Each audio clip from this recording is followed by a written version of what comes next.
Está con nosotros Daniel García, nuestro experto en temas internacionales, que nos acompaña, ¿no? Ya de manera permanente en este espacio, cada 3 semanas o cada 4 semanas. Daniel, un placer tenerte de nuevo en tu espacio, Visión Integral. Tú eres parte de este proyecto ya.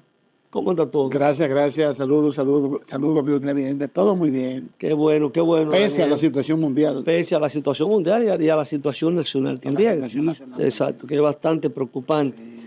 Bueno, como siempre, Daniel, pasar revista a lo que está ocurriendo a nivel internacional, siempre un mundo dinámico, cambiante, tantos acontecimientos y sobre todo con un hombre como Donald Trump, que ha venido a revolucionar todo esto y cada día es noticia. Uno parece que a veces piensa que Donald Trump tiene más tiempo en la presidencia de los Estados Unidos, pero no es así. O sea que todavía falta mucho Donald Trump de aquí a que concluya su mandato. Bueno. Si no piensa otra cosa en el camino, no. Pero bueno. Mira, Donald Trump es difícil seguirlo. Es muy, muy difícil. Muy difícil porque produce seguirlo. demasiadas noticias, demasiados acontecimientos se dan en torno a su figura. Exacto. De todas maneras, Daniel, hoy tenemos muchos temas como de costumbre, pero yo quisiera empezar con la recién finalizada cumbre de cooperación económica Asia-Pacífico, celebrada en Corea del Sur. Resultado de esa cumbre y sobre todo el protagonismo de Donald Trump, reuniones bilaterales, el encuentro, yo creo que el más importante con Xi Jinping, aparte de la reunión con la primera ministra de Japón que se estrena, ¿no? Y con otros líderes, el de Corea del Sur, pero el resultado para él, ¿cómo tú ves? Yo pienso que él salió ganancioso, creo que pudo imponer muchas cosas, a pesar de que tuvo que negociar otras. ¿Cómo tuviste el resultado? Más concentrado en la cumbre, el resultado de la cumbre, la visita y la importancia de la cumbre. Mira, lo primero es que esa cumbre ya no tiene trascendencia a nivel mundial. 21 economías de países desarrollados. Es que, mira, la realidad es la realidad y no se le puede suponer nada por lo contrario. Los países desarrollados que se aluden ahí en esa cumbre son España, Italia, Inglaterra, Francia, Alemania, etc. Unos países que están totalmente en quiebre. Eso era lo de Asia también. No, tú estás hablando de la cumbre. Asia-Pacífico. Asia-Pacífico. Sí, pero los países, además la reunión de Trump y Xi Jinping no se hizo ahí en la cumbre. No, claro que no. Claro que no. No se hizo en la cumbre, fue un apartado particular que hicieron en un sitio ahí, cuyo nombre es Berna, no recuerdo el nombre de la ciudad. Pero mira, lo importante ahí fue, de hecho, el encuentro entre Trump y Xi Jinping. Y los resultados, como tú muy bien señalas, los resultados que se dieron ahí no son realmente trascendentales, no son resultados que Trump pueda decir que salió victorioso.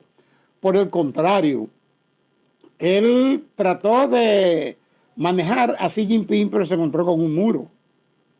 O sea, esos chinos no se prestan a manejo.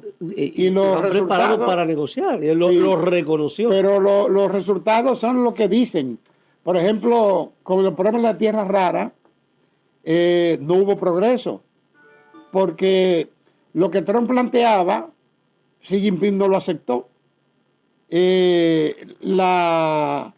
Los intercambios de los chips de Nvidia, los chips de última tecnología, por la tierra rara, eso no se aceptó porque Xi Jinping dijo que él no quería negociar con Nvidia, que Nvidia era una situación que no era de su incumbencia y que por tanto él no tenía nada que negociar con eso porque Trump le sugirió venderle los chips de Nvidia, pero bajo la condición de que fuera China quien negociara con Nvidia. Oye, qué situación. Y eso a los chinos eso les resultó muy desagradable. Entonces, ¿qué otro? El impacto del tema de los aranceles, yo creo que... El tema de los aranceles no trascendió porque los aranceles siguen ahí por la razón de que no hubo un acuerdo de ellos con respecto a la tierra rara. Lo que se puede lucir como un diminuto acuerdo fue sobre la compra de los cereales, eso, Exacto. ¿cómo se llaman? Sí, a los cereales a los Estados Unidos, la Exacto. compra de soya. La soya, la compra de soya.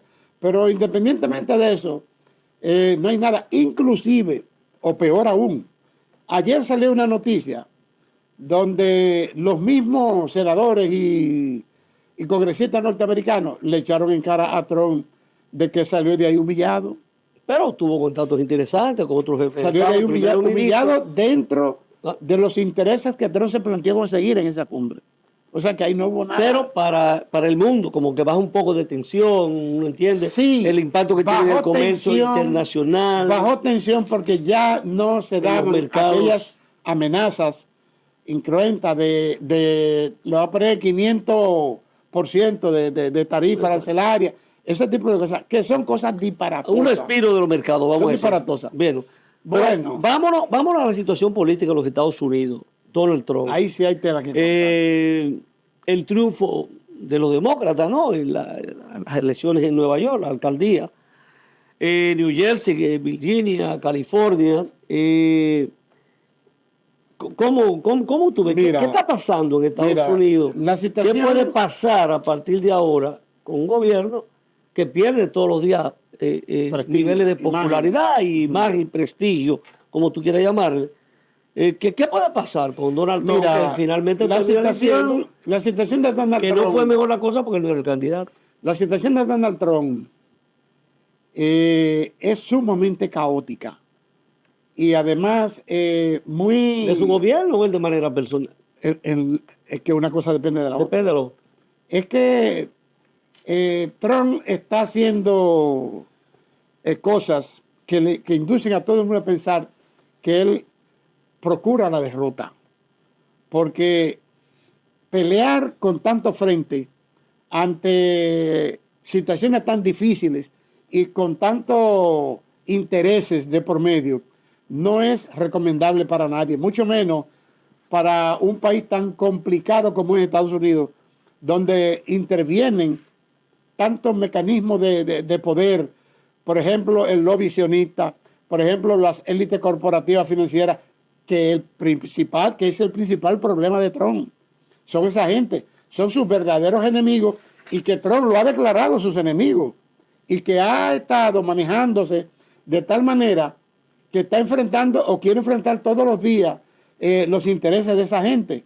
Y uno ve que quiere enfrentar los intereses de esa gente, pero por otro lado toma medidas que da a entender que no lo está enfrentando. O sea, en verdad, la situación de Trump es muy difícil de leer, muy difícil de interpretar, porque no hay cosas claras, todo está muy complicado.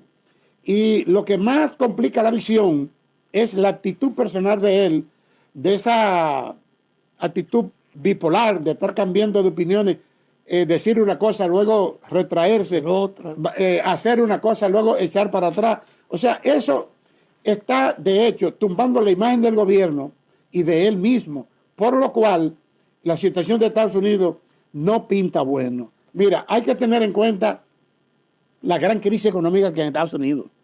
Los aranceles, señores, Trump se ufana de haber conseguido 300.000 millones de dólares. De los aranceles. Producto de los aranceles. Sin embargo, esa es una cifra que no está respaldada por los entes económicos y que haya beneficiado a la economía norteamericana. Y que haya beneficiado a la economía norteamericana. Todo lo contrario. No ha perjudicado. Ha perjudicado porque ha perdido muchísimo empleo, el problema del ingreso de mercancía, ha perdido mano de obra, muchísima mano de obra, la inflación ha subido muchísimo, porque con esos aranceles son todos inflacionarios, todos son inflacionarios. Entonces, ¿cuántas empresas han quebrado? Empresas importadoras, ¿cuántas han quebrado? O sea, esto ha sido una reducción del potencial de la economía para Trump estar ufanándose de logros y cuestiones por esta situación. Además, hay que tener en cuenta el problema de la Suprema Corte de Estados Unidos y su interpretación de esos aranceles. En Estados Unidos todo está dividido. La Suprema, que supuestamente era una aliada de Trump, está dividida. Debería respaldar las decisiones que Hay toman, pero se está oponiendo. 4 jueces que reparten la decisión de Trump y hay 3 que no. Hay 3 que no. Y los que respaldan la decisión de Trump dicen que si no se hace quórum para respaldar a Trump, entonces Trump tendría que valerse de otras medidas para poder mantener ese sistema arancelario, pero que mientras tanto tendría que cumplir la decisión de la Suprema. O sea, es un problema grave que tiene Trump Así arriba. es. ¿Logra algún respiro con el tema de la apertura del gobierno, que había estado en una situación complicada, ¿no? La negociación que hubo que hacerse para tener fondos y poder que el gobierno empezara a funcionar. Logró un acuerdo, pero haciendo algún tipo de concesión, es que ha generado también un problema en el eso Partido Demócrata. del cierre del gobierno fue una trampa de los demócratas a Trump para cerrar las posibilidades económicas del gobierno ante el proceso electoral adyacente.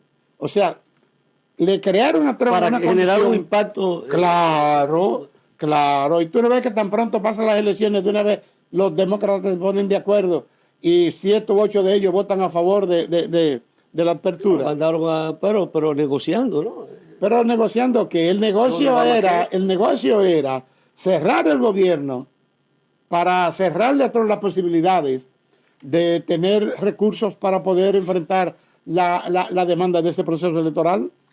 Además, hay que tener en cuenta que ese proceso electoral perjudicó mucho a Trump, no solo por la pérdida de la alcaldía de Nueva York, las New gobernaciones, Jersey, la situación de California, sino unos documentos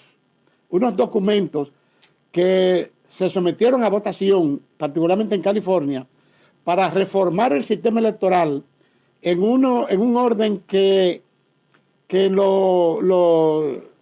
los políticos no tuvieran derecho a estar reclamando situaciones de mayor demanda de asistencia, mayor demanda, particularmente en los sitios donde los demócratas tenían predominancia.